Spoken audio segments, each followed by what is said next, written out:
So hello बच्चों, क्या हाल चाल। एक नंबर सर। और आपके सामने हाजिर है आपके गब्बर सर। तो गब्बर सर आए हैं, यानी कि आपके प्यारे ऋषभ त्यागी सर आए हैं कांचाबाई स्टाइल में पेस बैच का नया लेक्चर लेकर, जिसका नाम है ट्रायल बैलेंस। सर ये चैप्टर ना कभी कभी दिक्कत देता है, कभी कभी नहीं देता, लेकिन जिनको कभी कभी दिक्कत देता है वो इस लेक्चर के बाद ऐसा फील करेंगे कि अगर मैं सोते में भी आपसे ऐसा क्वेश्चन पूछ लूं ट्रायल बैलेंस का तो आपको आ जाएगा। सर आप हमेशा सोते में ही क्वेश्चन क्यों पूछते हो, जगते में तो मैं बता दूंगा ना। क्या बोलते गब्बर आर्मी। तो आज हम करने वाले हैं ट्रायल बैलेंस। और सर इस चैप्टर की नीड क्यों है, इस चैप्टर में होता क्या है, वो सारी चीजें हम देखेंगे इस चैप्टर में। नालायकों, एक बात बहुत ही ईमानदारी से बताना। यस सर पूछिए। आपने जर्नल सीखा था, आपने जर्नल चैप्टर का नाम सुना था, जंगल का नहीं जर्नल चैप्टर का, जहां पर हम एंट्री करते थे, हम मतलब जर्नल एंट्रीज करते थे। यस सर सुना था। आपने उसके बाद लेजर बनाया। हाँ सर। आपने उसके बाद लेजर बनाया। यस सर उसके बाद लेजर बनाया। ये जो आपने लेजर बनाया है, ये जो आपने जर्नल बनाया है, यहां पर आपने दो लोगों के बारे में सुना था। कौन थे वो दो लोग? एक आपका डेबिट और एक आपका क्रेडिट। मतलब सर आपने हर डेबिट का एक क्रेडिट करा था। हाँ सर। आपने हर क्रेडिट का एक डेबिट करा था। हाँ सर। अगर आपने सेम करा है, यानी कि डेबिट में उतना ही डाला है जितना क्रेडिट में डाला है, और क्रेडिट में उतना ही डाला है जितना डेबिट में डाला है, इसका मतलब आपकी जर्नल एंट्रीज और आपके लेजर सही होने चाहिए। Yes sir. लेकिन ये कौन बताएगा, कौन बताएगा कि पानी की टंकी भर गई है? कौन बताएगा कि अगर आपके घर की लाइट चली गई है तो सामने वाले घर में हम झांक लेंगे? कौन बताएगा कि कॉमर्स वालों का यही तो है सिस्टम? कौन बताएगा कि सुनो रिचार्ज खत्म हो गया है? ट्रायल बैलेंस बताएगा। मतलब सर आपके कहने का मतलब यह है कि क्या हमें अगर ट्रायल बैलेंस बना लेते हैं तो हमें मालूम पड़ जाता है कि हमने जितने भी लेजर बनाए, जितनी भी जर्नल एंट्रीज अब तक करते आ रहे हैं वो सही है? Yes sir. अगर आपका ट्रायल बैलेंस की दोनों साइड, क्योंकि लेजर में भी आपने हर डेबिट को क्रेडिट किया है और जर्नल में भी सेम आप करते हुए आ रहे हो, तो अगर आपका ट्रायल बैलेंस मैच कर गया, यानी कि डेबिट साइड और क्रेडिट साइड बराबर आ गई, इसका मतलब मुबारक हो, लेजर बिल्कुल सही किया है, ट्रायल बैलेंस भी मैच कर रहा है। लेकिन अगर ट्रायल बैलेंस मैच नहीं करता है तो आपके साथ हो जाएगा इंकी पिंकी पोंकी। हाँ जी। क्यों? क्योंकि यही बताता है ट्रायल बैलेंस। सर लेकिन हमने तो सुना था कि कभी कभी हमारा ट्रायल बैलेंस मैच तो करता है लेकिन कुछ गलतियां हो जाती हैं।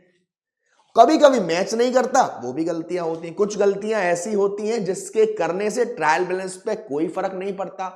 कुछ गलतियां ऐसी होती हैं जिसको करने से ट्रायल बैलेंस पर फर्क पड़ता है। तो अभी जान लेते हैं फिलहाल ट्रायल बैलेंस को। मैं अगर बात करूं ट्रायल बैलेंस की, तो अब तक आपको क्या समझ में आया कि सर हम पहले जर्नल बना रहे थे, उसके बाद हम लेजर बना रहे थे, लेजर के बाद हम ट्रायल बैलेंस बना रहे हैं। और नाम से ही देखो, नाम क्या है? ट्रायल। ट्रायल से याद आया, एक जब भी हम लोग जाते हैं ना कुछ कपड़े खरीदने, तो 5-6 घिसे पिटे कपड़े दे दिए जाते हैं आपको और ट्रायल रूम में भेज दिया जाता है कि चलो ये चेक कर लो, चलो ये भी चेक कर लो, चलो ये भी चेक कर लो, ठीक लगेगा तो ठीक है, वरना घर पे पहुंचा तो बनना ही है बाद में। तो वही ट्रायल बैलेंस का काम है। ट्रायल बैलेंस में हमने जितनी भी जर्नल करी हैं, जितने भी लेजर करे हैं, हम चेक करेंगे और चेक कर कि आपका लेजर ठीक है या नहीं है। तो ट्रायल बैलेंस के नाम से समझ में आ रहा है कि ट्रायल मतलब आप चेक कर रहे हो कि हमारा जो लेजर है वो ठीक बना है या नहीं। तो ट्रायल बैलेंस का एक सिंपल सा फॉर्मेट होता है।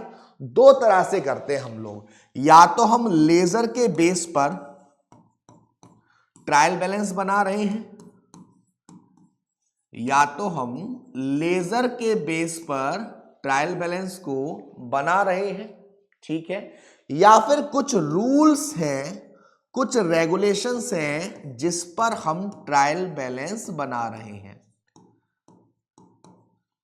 या तो हम लेजर के हिसाब से ट्रायल बैलेंस को बना रहे हैं, या फिर कुछ रूल्स हैं जिसके हिसाब से हम ट्रायल बैलेंस को बना रहे हैं। मेरे हिसाब से अगर ये रूल्स आपने अच्छे से याद कर लिए तो आप सोते में भी ट्रायल बैलेंस एक नंबर बना सकते हो। क्या बोलते? टेंशन नको। क्या मतलब? रूल्स का मतलब मैंने कहा कि अगर मान लीजिए आपने लेजर बनाया, ठीक है, लेजर में आपको मालूम तो होगा ही, एक आपका डीआर साइड होता है और एक आपका सीआर साइड होता है। Yes sir. और अभी मैं आपको एक छोटी सी झलक दिखाता हूं ट्रायल बैलेंस की। देखो कुछ इस तरह से आपका ट्रायल बैलेंस होता है। यहां फॉर्मेट डिंग डिंग डिंग डिंग डिंग डिंग डिंग, इस तरीके से। यहां होता है आपका name of accounts, name of the accounts, यहां आपका डेबिट और यहां आपका क्रेडिट। इस तरीके से ये फॉर्मेट होता है ट्रायल बैलेंस का। तो जो लेजर में आपने देखा, अगर आपने किसी अकाउंट को बनाया, राइट, और उसका जो डेबिट साइड का बैलेंस है वो ज्यादा आ रहा है, ठीक है, ध्यान से सुनना, आपने किसी अकाउंट को लेजर में बनाया, ठीक है, और उस लेजर में जो आप अकाउंट बना रहे हो उसका डेबिट साइड ज्यादा आ रहा है, किससे? क्रेडिट साइड से। तो ट्रायल बैलेंस में भी हम उसको कहां डालेंगे? डेबिट साइड में, यानी कि यहां। और अगर किसी का क्रेडिट साइड ज्यादा आ रहा है लेजर में, तो ट्रायल बैलेंस में भी हम उसे कहां डालेंगे? Credit side. लेकिन कितना डालेंगे? सपोज परचेस का डेबिट साइड था 10,000 रुपए, और बहुत ही रेयर होता है परचेस से क्रेडिट साइड में कुछ गया हो, लेकिन ये आपका 2,000 है, यानी कि ये डेबिट साइड कितने से ज्यादा दिख रही है? 8,000 से। फिलहाल लेजर में बैलेंस करने के लिए तो 8,000 में यहां डालूंगा, लेजर में बैलेंस करने के लिए मैं 8,000 रुपए यहां डालूंगा, लेकिन ट्रायल बैलेंस में मैं क्या करूंगा? परचेस डेबिट 8,000 रुपए। ये मेरा बैलेंसिंग मेथड होता है। बैलेंसिंग मेथड का मतलब है कि आपने लेजर बनाया है और लेजर का अगर डेबिट साइड ज्यादा आ रहा है तो ट्रायल बैलेंस की डेबिट साइड जाएगा, और लेजर का अगर क्रेडिट साइड ज्यादा आ रहा है तो ट्रायल बैलेंस में भी क्रेडिट साइड ज्यादा आएगा। बस आपको यह देखना है कि कितना ज्यादा आ रहा है या कितना कम आ रहा है, बस, सिंपल। तो ये तो होता है हमारा बैलेंसिंग मेथड। सर क्या हो अगर हमें लेजर आपको डायरेक्ट निकालना हो? मतलब सर अगर आपको लेजर कुछ रूल्स एंड रेगुलेशन से मैं सिखा दूं तो आप मौजा ही मौजा कर दोगे? हाँ सर, लेकिन उसके लिए ईमानदारी से आपको एक चीज जाननी पड़ेगी कि एसेट्स क्या होती है, लायबिलिटीज क्या होती है, एक्सपेंसेस क्या होते हैं, इनकम्स क्या होती हैं। इन सब को आपको अच्छे से जानना पड़ेगा। इनसे जब आपकी जान और पहचान होगी, मतलब आपकी जान पहचान का मतलब तालमेल होगा, तभी आप इन रूल से ट्रायल बैलेंस बना सकते हो। जैसे कि देखिए बेटा, जैसे कि एसेट्स, एसेट्स, एसेट्स यानी कि हमारे पापा जी की संपत्ति, car, building, furniture, cash, land and building, plant machinery, debtors, ये सब क्या है? हमारी एसेट्स है।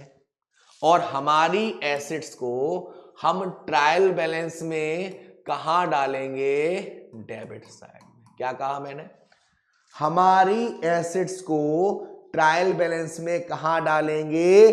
डेबिट साइड में। अब बच्चे जानते हैं, बच्चा जानता है कि अगर आपने एसेट्स को ट्रायल बैलेंस के डेबिट साइड में डाला है तो लायबिलिटी को कहां डालोगे?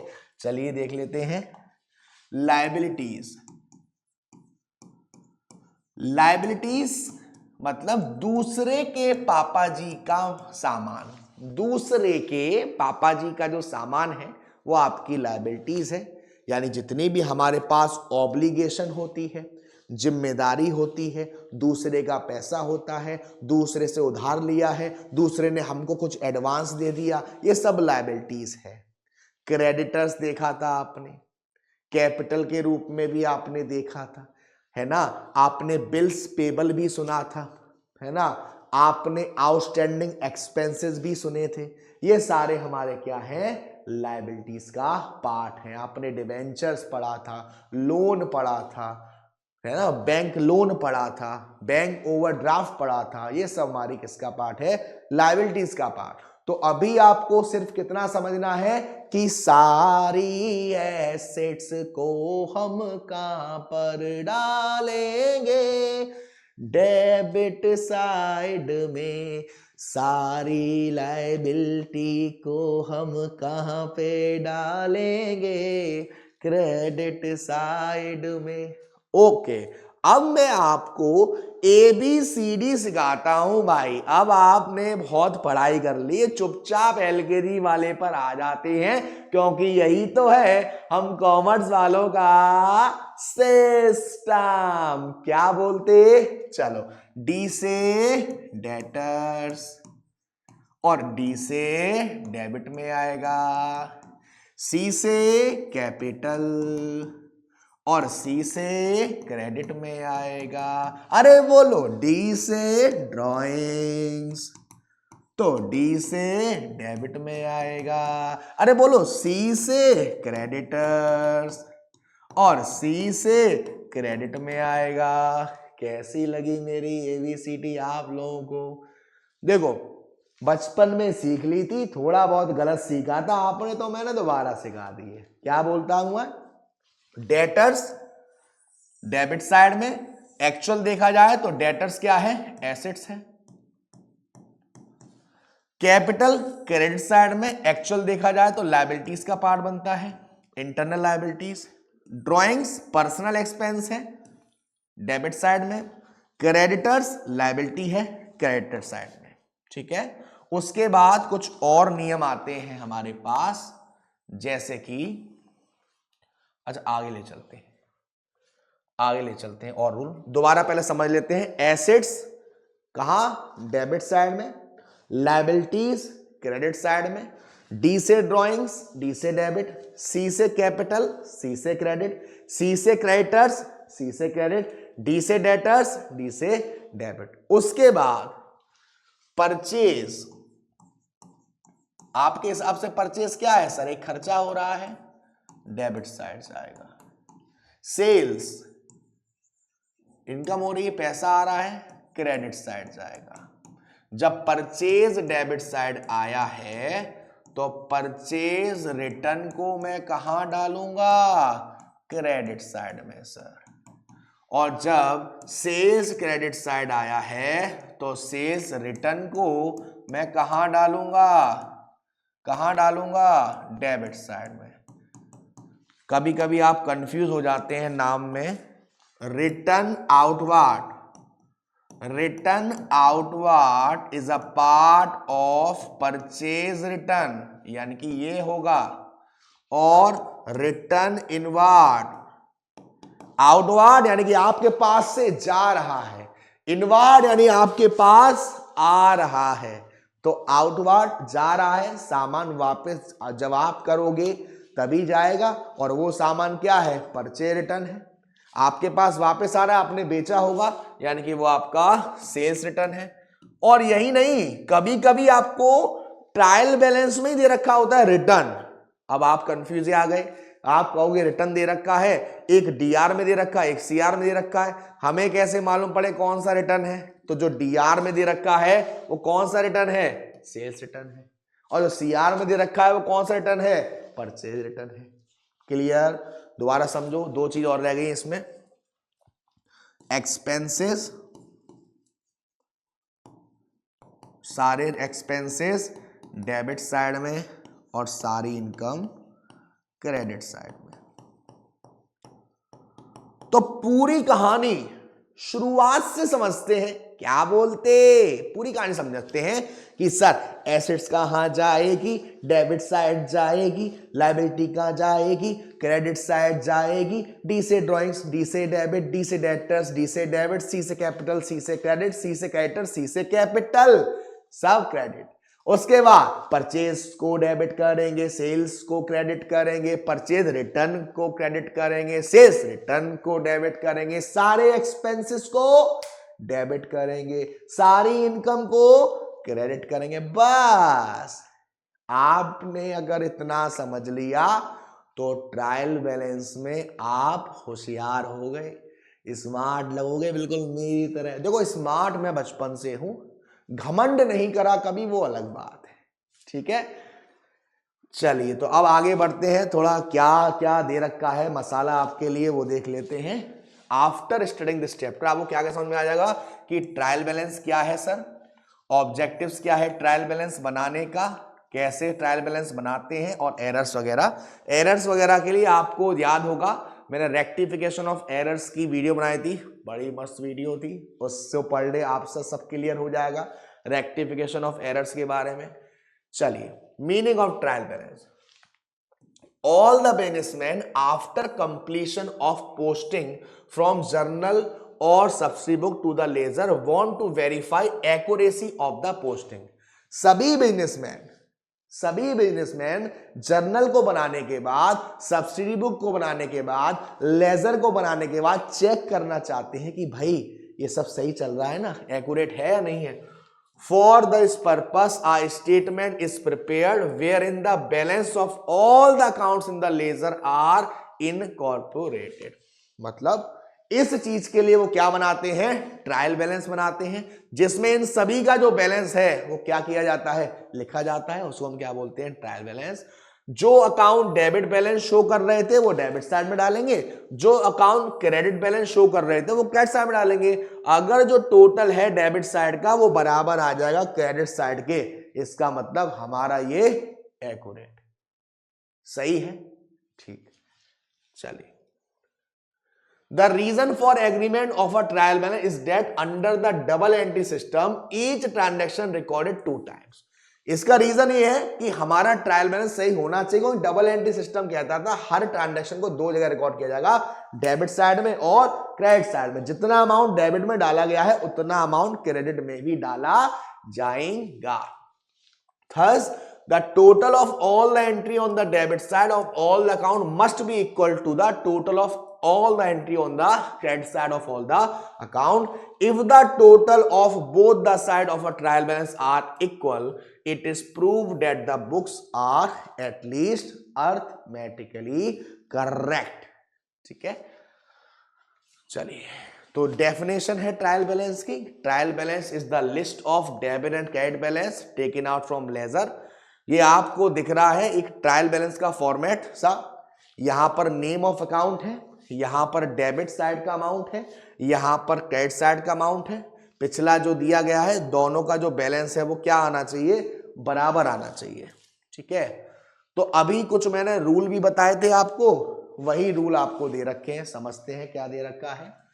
As all assets have debit balance, their balance should be shown on the debit side of the trial balance। Assets जैसे कि cash, bank balance, bills receivable, BR debtors, furniture, machinery, building, सारी assets का जो balance होता है वो debit balance होता है, इसलिए एसेट्स को हम कहां डालेंगे, डेबिट साइड में। सारी लायबिलिटीज का क्रेडिट बैलेंस होता है तो लायबिलिटीज को कहां डालेंगे, क्रेडिट साइड में, जैसे कि bank overdraft, bills payable, BP या creditors. Capital account shows credit balance, इसीलिए हमारा कहां जाता है, क्रेडिट साइड में। बट आपको तो मैंने बताया सी से कैपिटल और सी से क्रेडिट। ड्राइंग्स हमारा डेबिट बैलेंस शो करता है इसलिए डेबिट साइड में जाता है, लेकिन मैंने आपको बताया डी से ड्राइंग्स और डी से डेटर्स। परचेज अकाउंट हमेशा डेबिट बैलेंस शो करता है तो कहां जाएगा,